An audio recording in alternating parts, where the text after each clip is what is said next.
Existe uma verdade em 1 Tessalonicenses, capítulo 5, que a maioria das pessoas prefere ignorar. Paulo não está falando sobre um evento distante que acontecerá com todos da mesma forma. Ele está revelando algo muito mais perturbador. O dia do Senhor não é para todos. Isso mesmo. O mesmo evento. Duas experiências completamente opostas. Para alguns, será o dia mais esperado. Para outros, será o dia mais temido. E a diferença não está em saber a data, não está em decifrar sinais complexos. A diferença está em algo que está acontecendo agora, neste exato momento, enquanto você assiste a este vídeo. Paulo usa uma comparação brutal, como ladrão na noite. Mas ele não está dizendo que a igreja será pega de surpresa. Ele está dizendo o contrário. Existe um grupo que não será surpreendido, e existe outro grupo que será destruído sem escape. A pergunta não é quando isso vai acontecer. A pergunta é, em qual grupo você está agora? Porque o que você vai descobrir neste vídeo pode mudar completamente a forma como você entende os últimos dias. Olha, antes da gente entrar no texto, eu só quero avisar, esse assunto é sério, mas é necessário. Se você gosta de estudar a Bíblia de verdade, sem rodeios, se inscreve no canal agora porque você vai gostar do que vem pela frente. Beleza? Então vamos lá. A carta chegou a Tessalônica carregando respostas. A igreja estava confusa. Alguns membros haviam morrido e os que permaneciam vivos questionavam se aqueles irmãos perderiam o encontro com Cristo. Paulo já havia abordado essa angústia no capítulo 4, explicando a ressurreição dos mortos em Cristo e o arrebatamento. Mas havia outra inquietação. Quando exatamente isso aconteceria? Como reconhecer a proximidade desse dia? No capítulo 5, Paulo não oferece uma data. Ele oferece algo mais valioso, discernimento espiritual para reconhecer o tempo e a natureza do evento. A comunidade de Tessalônica vivia sob pressão. Perseguições externas e dúvidas internas criavam um ambiente de tensão constante. Alguns abandonaram seus trabalhos, esperando a volta imediata de Cristo. Outros mergulharam em especulações sobre sinais e tempos. Paulo precisava corrigir esses extremos. O apóstolo sabia que a ignorância sobre o dia do Senhor produzia dois erros perigosos: a negligência de quem não leva a sério e o fanatismo de quem abandona a responsabilidade presente. Entre esses dois abismos, ele traçaria um caminho de vigilância equilibrada. O termo Dia do Senhor não era novo para os leitores. Eles conheciam as profecias do Antigo Testamento. Isaías, Joel, Amós, Sofonias, todos falaram sobre esse dia. Um dia de juízo, de trevas, de acerto de contas entre Deus e a humanidade rebelde. Mas Paulo adicionaria uma revelação crucial. Esse dia tem significados diferentes para grupos diferentes. O mesmo evento que traz terror para uns, traz libertação para outros. A carta aos Tessalonicenses revelaria que a preparação espiritual determina como cada pessoa experimentará o dia do Senhor. Não é uma questão de escape geográfico. É uma questão de identidade espiritual. Paulo estabelece uma divisão. No versículo 4 do capítulo 5, ele escreve que os tessalonicenses não estavam em trevas, para que aquele dia os surpreendesse como ladrão. A metáfora é deliberada e profunda. Trevas e luz não representam apenas conhecimento ou ignorância, representam naturezas espirituais opostas. Quem vive nas trevas pertence à noite. Quem vive na luz pertence ao dia. O dia do Senhor, portanto, não atinge a todos da mesma forma, porque nem todos vivem na mesma realidade espiritual. A noite simboliza mais que a ausência de luz. Representa o estado daqueles que vivem alheios à realidade de Deus. É o tempo da inconsciência espiritual, onde as pessoas dormem em relação às verdades eternas. Comem, bebem, casam, trabalham, planejam, tudo sem considerar que existe um juízo vindouro. Não são necessariamente pessoas más em termos morais humanos. São pessoas espiritualmente adormecidas, vivem como se esta realidade presente fosse a única existente. Como se não houvesse prestação de contas, como se o tempo continuasse indefinidamente sem interrupção divina. Já o dia representa a condição daqueles que vivem conscientes da eternidade. São os filhos da luz, mencionados no versículo 5. Eles não especulam sobre datas, não montam calendários proféticos complexos, mas vivem em estado de prontidão constante. Suas decisões são tomadas considerando que um dia estarão diante de Deus. Seus valores não se alinham com o sistema de trevas ao redor. Eles enxergam o que os outros não veem, discernem o que os outros ignoram. Para eles, o dia do Senhor não será surpresa desagradável, será culminação esperada. A diferença não está em saber a data exata, mas em viver na realidade certa. A expressão aparece no versículo 2. O dia do Senhor virá como ladrão na noite. Jesus usou essa mesma imagem em Mateus capítulo 24. Versículo 43. Pedro a retoma em sua segunda carta, capítulo 3, versículo 10. Mas a comparação não significa o que muitos pensam. Não se trata apenas de algo inesperado. Ladrões não avisam quando vão agir. Chegam quando a casa está desprotegida, quando os moradores dormem, quando a vigilância falhou. O ladrão não vem para todos da mesma maneira. Para quem está acordado, atento, preparado, o ladrão pode ser impedido, a casa pode ser defendida. Mas para quem dorme profundamente, confiando que nada acontecerá, o ladrão entra, toma, destrói, e só então a pessoa acorda em meio ao prejuízo. Paulo não está dizendo que o dia do Senhor pegará a igreja de surpresa como um roubo. Está dizendo que pegará de surpresa aqueles que vivem nas trevas espirituais. O versículo 4 deixa isso claro. Vocês não estão em trevas para que esse dia os apanhe como ladrão. A imagem revela também a natureza irreversível do evento. Quando o ladrão já entrou, é tarde para trancar a porta. Quando o dia do Senhor chegar, não haverá tempo para arrependimento de última hora. Não haverá negociação. Os que estavam preparados permanecerão preparados. Os que estavam despreparados permanecerão despreparados. O tempo de preparação é agora, enquanto ainda é dia, enquanto ainda há oportunidade.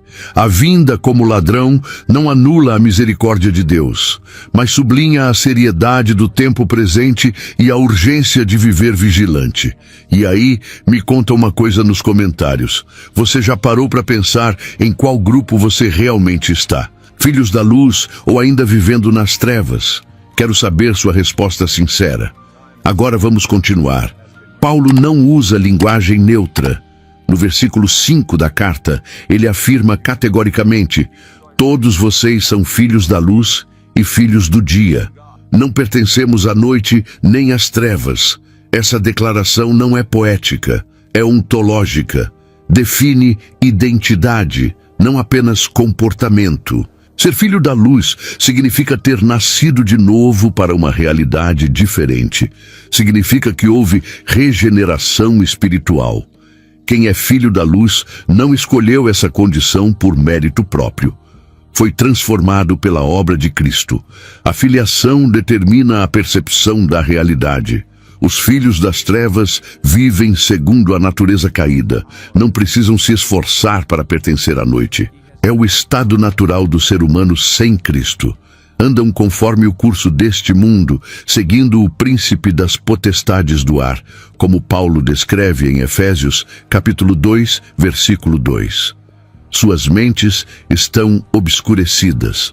Não compreendem as coisas espirituais porque são espiritualmente mortos. Para eles, falar sobre o dia do Senhor soa como fantasia religiosa, como mito de quem não consegue lidar com a mortalidade. Eles não rejeitam a verdade por má vontade, necessariamente. Simplesmente não conseguem enxergá-la. Estão cegos por natureza. A distinção entre esses dois grupos não será anulada no dia do Senhor. Será confirmada, revelada publicamente. O que hoje pode parecer imperceptível aos olhos humanos, naquele dia ficará absolutamente claro. Quem pertencia à luz e quem pertencia às trevas. Essa revelação não acontece para criar divisão. A divisão já existe. O dia do Senhor apenas torna visível o que sempre foi real no plano espiritual. Por isso, Paulo escreve com tanta clareza sobre identidade. Ele quer que os tessalonicenses tenham certeza de quem são, porque essa certeza não é arrogância. É fundamento para viver vigilante sem cair em desespero ou presunção. O versículo 3 traz uma advertência profética que atravessa séculos. Quando andarem dizendo paz e segurança, então lhes sobrevirá repentina destruição. Paulo descreve um cenário específico, um tempo marcado por proclamações de paz, por sensação de estabilidade, por confiança na capacidade humana de resolver conflitos e construir segurança duradoura. Mas essa paz é ilusória, construída sobre fundamentos falsos, sustentada por negação da realidade espiritual. E exatamente quando essa confiança atinge seu pico, vem a destruição. A palavra grega usada para destruição não significa aniquilação, significa ruína irreparável, perda sem possibilidade de recuperação. A comparação que Paulo faz é brutal e clara, como as dores de parto à mulher grávida. Quem já presenciou um parto sabe que as contrações não podem ser interrompidas por vontade. Não há como negociar com o processo. Não adianta pedir mais tempo. Quando começam as dores do parto, o nascimento virá. Da mesma forma, quando o dia do Senhor começar, não haverá escape para aqueles que vivem nas trevas. O versículo termina com essa sentença definitiva: de modo nenhum escaparão. Essa falsa paz não é apenas político-diplomática, é espiritual. É a paz de consciências cauterizadas que não sentem mais o peso do pecado. É a segurança de quem acredita que Deus é tolerante demais para julgar, de quem confunde a paciência divina com indiferença, de quem interpreta o silêncio dos céus como aprovação. As igrejas de Tessalônica conheciam essa mentalidade. Ao redor delas, o Império Romano proclamava a Pax Romana, segurança garantida pela força das legiões, prosperidade assegurada pelo comércio. Mas Paulo sabia que essa paz escondia podridão espiritual, escondia idolatria, imoralidade, injustiça. Quando a máscara caísse, a destruição seria inevitável. No versículo 6, Paulo muda de advertência para exortação. Não durmamos como os demais, mas vigiemos e sejamos sóbrios. Vigiar não é ficar olhando para o céu, esperando ver Jesus voltar. Vigilância espiritual significa manter a consciência desperta para a realidade de Deus. Significa viver cada dia consciente de que prestará contas. Significa não adormecer espiritualmente em meio às rotinas, aos prazeres, às pressões, às distrações deste mundo. Quem vigia enxerga os sinais que outros ignoram. Percebe movimentos espirituais que passam despercebidos aos adormecidos. Sobriedade complementa vigilância. A palavra grega implica mente clara, não intoxicada, não alterada. Paulo não está falando apenas de bebida alcoólica. Está falando de tudo que embriaga o espírito. Materialismo embriaga. Entretenimento constante embriaga. Busca por prazeres embriaga. Até religiosidade vazia pode embriagar, criando falsa sensação de espiritualidade enquanto o coração permanece distante de Deus. Ser sóbrio é recusar essas intoxicações. É manter a mente limpa para discernir verdade de mentira, para separar o que é eterno do que é temporal. Paulo contrasta os filhos do dia com aqueles que dormem e se embriagam. O versículo 7 explica que os que dormem, dormem de noite, e os que se embriagam, embriagam-se de noite. Há uma ordem natural nas trevas. Quem pertence à noite vive segundo os padrões da noite, mas os que pertencem ao dia devem viver segundo a natureza do dia. Não podem adotar os mesmos hábitos, as mesmas prioridades, os mesmos valores. Vigilância e sobriedade não são opcionais. São características essenciais de quem vive na luz. São a postura correta de quem aguarda o dia do Senhor, não como condenação, mas como esperança. O versículo 8 apresenta a armadura espiritual. Paulo escreve que, sendo do dia, sejamos sóbrios, vestindo a couraça da fé e do amor. A imagem militar era familiar aos tessalonicenses. Soldados romanos atravessavam suas ruas diariamente. A couraça protegia os órgãos vitais: coração, pulmões, partes essenciais para a sobrevivência. Sem essa proteção, o guerreiro ficava vulnerável a golpes fatais. No campo espiritual, a fé e o amor exercem função semelhante. Protegem o que é vital na vida do crente. A fé funciona como escudo contra o desânimo que vem quando a volta de Cristo parece demorar, contra as dúvidas que surgem quando as circunstâncias contradizem as promessas, contra o cinismo que sussurra que nada mudará, que tudo continuará como sempre foi. A fé genuína não é otimismo barato, é convicção fundamentada na fidelidade de Deus. É certeza de que Ele cumprirá cada palavra que pronunciou. Mesmo quando os sinais parecem contrários, mesmo quando a espera se prolonga além do que esperávamos, a fé mantém o coração protegido contra o veneno da incredulidade. O amor completa a proteção. Não é sentimento romântico, é compromisso firme com Deus e com os irmãos. Amor que persevera quando a comunhão fica difícil, que perdoa quando seria mais fácil guardar ressentimento, que serve quando o egoísmo pediria autopreservação.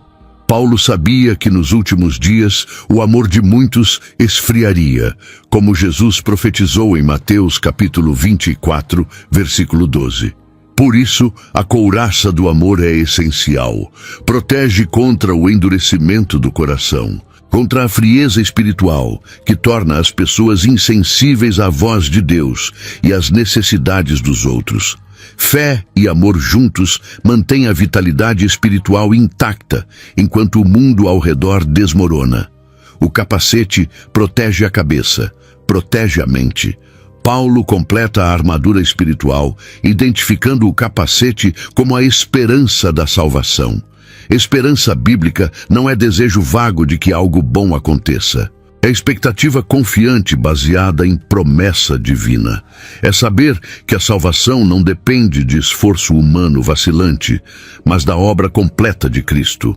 Essa certeza protege a mente contra os ataques que tentam roubar a segurança da salvação.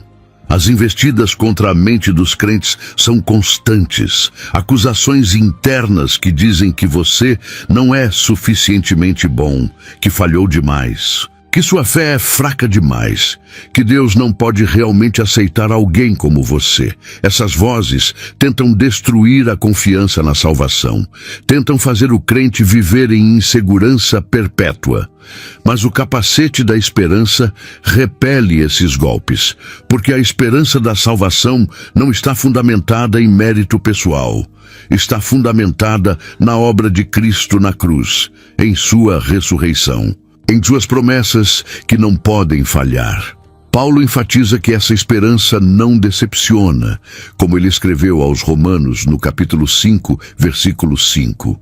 No contexto de Tessalonicenses, essa certeza tinha urgência especial. Os crentes enfrentavam perseguição. Alguns haviam morrido, outros sofriam perdas materiais e sociais por causa da fé.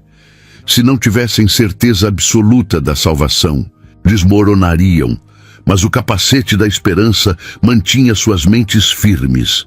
Eles sabiam que o sofrimento presente não se comparava com a glória que seria revelada. Sabiam que a morte não era fim, mas passagem.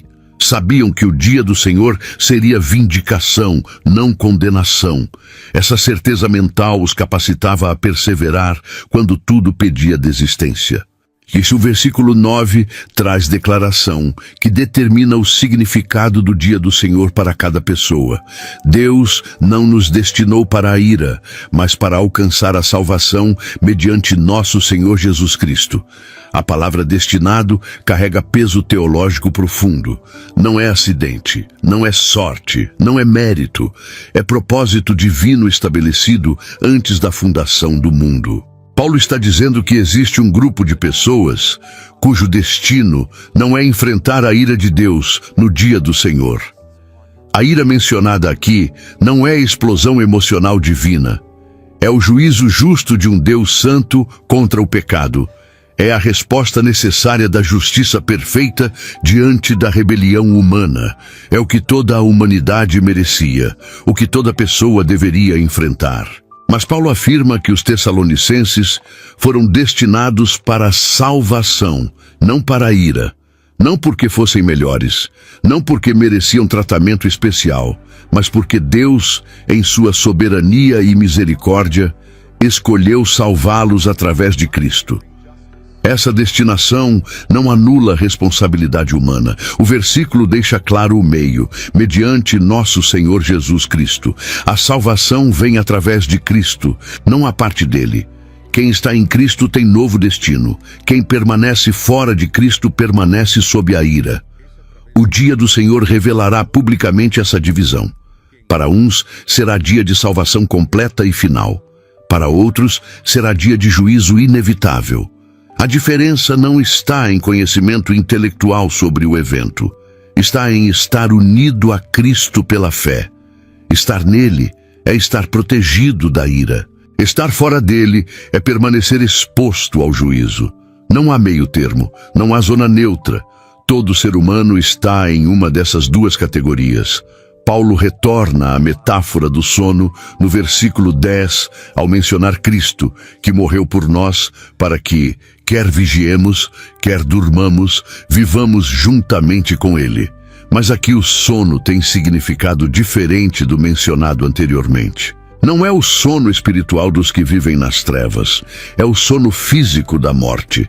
Paulo está garantindo que tanto os vivos quanto os mortos em Cristo estarão juntos com ele.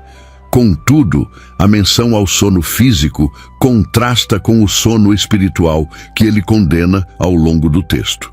O sono espiritual é estado de inconsciência em relação às realidades eternas. Pessoas espiritualmente adormecidas podem estar fisicamente ativas, ocupadas, produtivas, mas espiritualmente estão inertes. Não percebem a movimentação do reino de Deus, não discernem os tempos, não reconhecem os sinais que Deus coloca diante delas. Vivem como se apenas o mundo visível existisse, como se não houvesse dimensão espiritual governando os eventos humanos. Como se história fosse apenas sequência aleatória de acontecimentos sem propósito divino por trás. Esse sono impede o discernimento profético que Paulo deseja cultivar nos Tessalonicenses. Discernimento profético não é capacidade de prever datas, é a habilidade de enxergar a realidade com os olhos de Deus, de perceber quando movimentos políticos, sociais, culturais indicam a aproximação do juízo, de reconhecer quando aparente paz esconde podridão espiritual, de identificar quando tolerância vira capitulação ao erro. Quem dorme espiritualmente perde essa percepção. Aceita narrativas humanas sem questionar. Conforma-se com o espírito da época, e quando o dia do Senhor chegar, será pego completamente desprevenido, ainda acreditando que tudo continuaria como sempre foi. O versículo 11 muda o foco do individual para o coletivo. Paulo escreve: consolai-vos uns aos outros e edificai-vos reciprocamente, como de fato estáis fazendo. A preparação para o dia do Senhor não é jornada solitária. Acontece dentro da comunidade de fé. Consolação mútua significa fortalecer uns aos outros quando a espera parece longa demais. quando as provações fazem questionar se vale a pena permanecer fiel, quando a pressão do mundo tenta convencer a desistir. Edificação recíproca vai além de encorajamento emocional, é construção espiritual conjunta. Quando um irmão ensina a verdade bíblica que outro desconhecia, quando alguém confronta pecado que estava cegando o outro membro, quando experiências são compartilhadas para que todos cresçam, quando dons espirituais são exercidos para benefício do corpo todo. Paulo reconhece que os tessalonicenses já faziam isso, mas os exorta a continuar, porque a tentação de isolar-se é real, de achar que cada um deve cuidar apenas de si mesmo. A edificação mútua cria resistência coletiva contra os enganos dos últimos dias. Um crente isolado é presa fácil para falsas doutrinas, para desânimo profundo, para desvios sutis. Mas crentes edificando uns aos outros formam estrutura sólida. Quando um vacila, outros seguram. Quando um cai em erro, outros corrigem. Quando um perde a perspectiva eterna, outros lembram. A igreja que se edifica mutuamente não será pega de surpresa no dia do Senhor, porque está constantemente afiando o discernimento coletivo, fortalecendo a fé compartilhada, mantendo viva a esperança que sustenta a todos. O texto de 1 Tessalonicenses, capítulo 5, termina com série de exortações práticas que revelam como vive quem está verdadeiramente preparado. Não são pessoas obcecadas com cronogramas proféticos, não abandonaram responsabilidades terrenas esperando um escape iminente. Não vivem em pânico nem em presunção, vivem em vigilância equilibrada, trabalhando como se Cristo demorasse, vigiando como se Ele voltasse hoje. Essa tensão saudável marca quem está genuinamente preparado. A ilusão, por outro lado, veste várias máscaras. Alguns se iludem pensando que têm mais tempo do que realmente têm. Adiam arrependimento, adiam consagração, adiam obediência. Dizem a si mesmos que um dia voltarão completamente para Deus, mas não agora.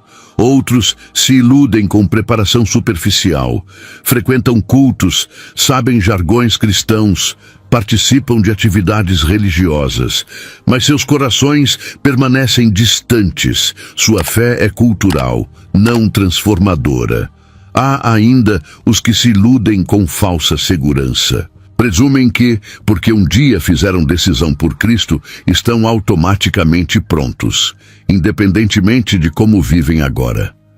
A verdadeira preparação para o dia do Senhor envolve transformação contínua, santificação progressiva mencionada por Paulo no versículo 23 do mesmo capítulo. Envolve viver vestido com a armadura espiritual todos os dias. Envolve comunhão constante com Deus, através de oração, como Paulo pede no versículo 17. Envolve alegria mesmo em meio a dificuldades, porque a esperança é sólida. Envolve não apagar o espírito, nem desprezar profecias, mas examinar tudo e reter o que é bom, como orientam os versículos 19 a 21. Quem vive assim não será surpreendido quando o dia chegar. Será encontrado fazendo exatamente o que deveria estar fazendo, vivendo exatamente como deveria estar vivendo. E esse dia não trará terror, trará a culminação da esperança que sustentou toda a jornada. O dia do Senhor está chegando. Não sabemos quando, mas sabemos como devemos viver enquanto esperamos. Paulo não escreveu essas palavras para nos assustar, mas para nos preparar, para nos acordar do sono espiritual que tanto adormece os corações hoje. E se você chegou até aqui, é porque algo dentro de você reconhece que essa mensagem é urgente. Então me conta aqui nos comentários. Depois de tudo que vimos nesse texto de Tessalonicenses, você se identifica mais como filho da luz ou ainda está lutando para sair das trevas? Essa conversa precisa continuar. E eu quero ouvir sua história, suas dúvidas, suas lutas. E se esse vídeo te fez enxergar algo que você não via antes, se inscreve no canal e ativa o sininho, porque toda semana eu trago conteúdos profundos da palavra que vão te ajudar a não apenas entender a Bíblia, mas a viver ela de verdade. A gente se vê no próximo vídeo. Fique na paz do Senhor.